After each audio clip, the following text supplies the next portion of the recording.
10ویں جماعت میں پشاور میں پڑھتا تھا جب عبدالصمد خان صاحب کی شہادت ہوئی، اور ہم سب یہ سمجھتے تھے کہ یہ وہ لوگ ہیں جو ملک کے غدار ہیں۔ عبدالولی خان بھی غدار ہے، عبدالصمد خان اچکزئی بھی غدار ہے، اور مجھے اگر یاد آ رہا ہے تو اس سے کچھ عرصہ پہلے یا اسی عرصے میں لیاقت باغ پنڈی میں بھی بہت سے ہمارے پشتون بھائی، افراد صاحب کو یاد ہوگا، وہ شہید ہوئے تھے، اور ہم نے اس وقت یہ سمجھا کہ ہم نے غداروں پر کو فتح حاصل کی ہے۔ اسی زمانے میں اگر میری میموری درست ہو تو اکبر بگٹی صاحب شاید گورنر تھے بلوچستان کے، اور تقریباً 23 سال بعد ان کو بھی اسی طرح شہید کیا گیا جس طرح ماضی میں ہم کرتے رہے۔ اور آج بھی ہم اس ملک کی تاریخ کے حقائق سے واقف نہیں ہیں، جو کسی نے بتایا نہیں ہے۔ ہم وہ واحد ملک ہیں، بڑا ملک کم از کم، جس کی تاریخ ہی مسخ کر دی گئی ہے۔ یہ پتہ ہی نہیں ہے کس نے کیا کیا، کون محب وطن تھا، کون وطن کا دشمن تھا۔ جن کو ہم محب وطن سمجھتے رہے وہ وطن کے دشمن نکلے، جو دشمن تھے وہ محب وطن نکلے۔ میں نے تو زندگی میں، اس سے پہلے میں محمود خان صاحب کا بہت مشکور ہوں ہمیشہ۔ یہ سیاست میں میرے محسن بھی ہیں، میرے دوست بھی ہیں، بزرگ بھی ہیں، اور بہت کچھ میں نے ان سے سیکھا ہے۔ 2 باتیں سیکھی ہیں: اصولوں پر سیاست سیکھی ہے اور آئین کی بالادستی سیکھی ہے۔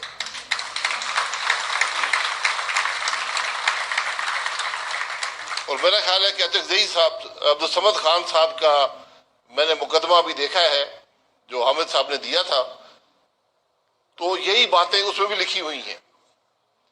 اور میں سب کو کہتا ہوں کہ آج یہ جو پی ڈی ایم بنی ہے، یہ جو مقصد بھی حاصل کرے، جو اس کا مطلب تھا، لیکن ایک بات اس میں کم از کم جو مجھ پر واضح ہوئی ہے کہ وہ لوگ جن کو ہم غدار کہتے تھے، ہم نے سولی پر بھی لٹکایا، وہ آج آئین کی بات کرتے ہیں۔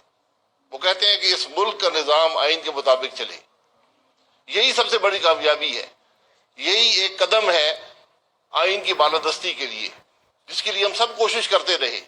کسی نے کم کی، کسی نے زیادہ کی۔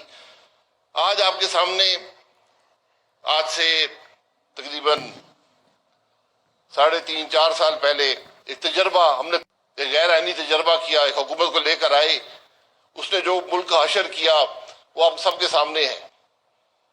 آج وہ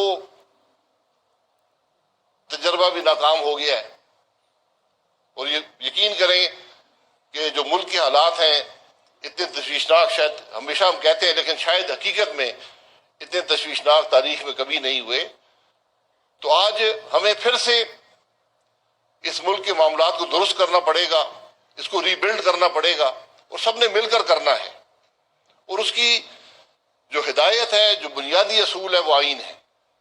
اگر ہم آج بھی آئین سے ناراض کریں گے، ہمارا ملک آگے نہیں چل پائے گا۔ یہ حقیقت کم از کم مجھ پر عیاں ہے، اور میرا خیال آج ہر پاکستانی پر عیاں ہونی چاہیے کہ اگر آئین درست نہیں اس کو بدل لیں۔ جو بھی آپ نے تبدیل کرنا ہے وہ لے آئے، ہمیں یہ تبدیلی چاہیے۔ لیکن ملک میں 2 نظام نہیں ہو سکتے، ملک اس طرح نہیں چلتے۔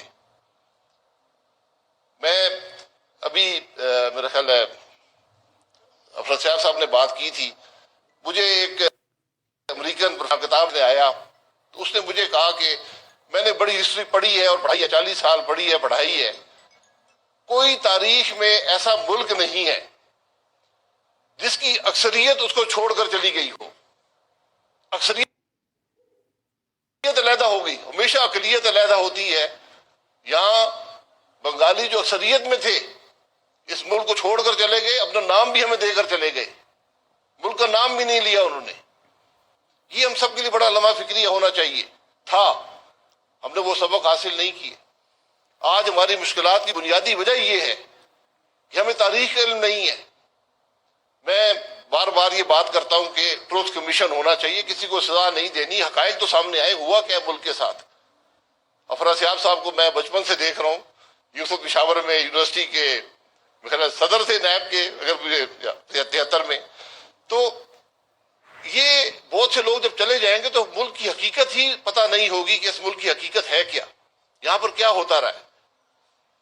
آپ یقین کریں کہ جس دن ہم یہ ٹروتھ کمیشن بنانے کے قابل ہوئے اس ملک کے سیاستدان، وہ ایک بہت بڑا قدم ہوگا اس ملک کی ترقی میں، سیاسی ترقی میں۔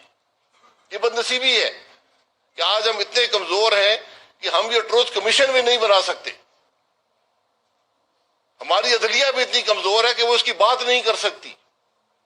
یہ ہم سب کے لیے، یہ صرف سیاستدانوں کا کام نہیں ہے، یہ ہم سب کا کام ہے کہ اس ملک کے معاملات کو آج سیاستدان صرف درست نہیں کر سکتے، آج صرف فوج نہیں کر سکتی، آج عدلیہ نہیں کر سکتی، بیوروکریسی صرف نہیں کر سکتی۔ آج سب کو مل کر بیٹھنا پڑے گا اور ایک راستہ بنانا پڑے گا کہ ہم نے کہاں جانا ہے اور کیسے وہاں پہنچنا ہے۔ ساروں نے اس ملک میں رہنا ہے، یہ ممکن نہیں ہے کہ اس ملک میں کوئی آئیلینڈز آف ایکسیلنس ہو اور ملک وہ چلتے رہیں اور باقی ملک جو ہے وہ زوال پذیر ہو۔ تو یہ میں عبدالصمد خان صاحب کی جو میں تھوڑی بہت کتاب پڑھی ہے، بات قربانیوں سے بنتی ہے۔ اگر ایک شخص نے زندگی کا بہترین حصہ جیلوں میں دے دیا ہو اور پھر بھی اصولوں پر قائم رہا ہو، یہ ہم سب کے لیے سبق ہے۔ اس کتاب کا یہی سبق ہے اور یہی بات ہمیں یہاں سے حاصل کرنی چاہیے۔ تو میں